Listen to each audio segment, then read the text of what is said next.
bathroom, kitchen, fridge, and the laundry.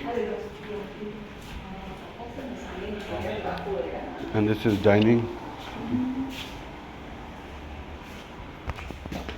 Begini ya Bu.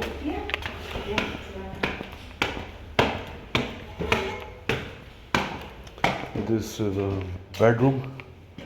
Ya. Okay, with Kids room. kids room.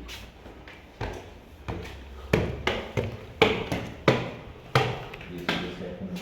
This is the second room and a washroom. Yeah. Is this attached washroom? Huh? Yeah. Yeah. Oh, okay. Yeah. That's what I have. This is basically common.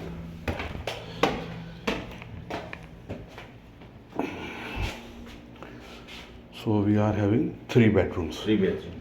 and 2 washrooms. 2 wash. In the ground floor and the second floor.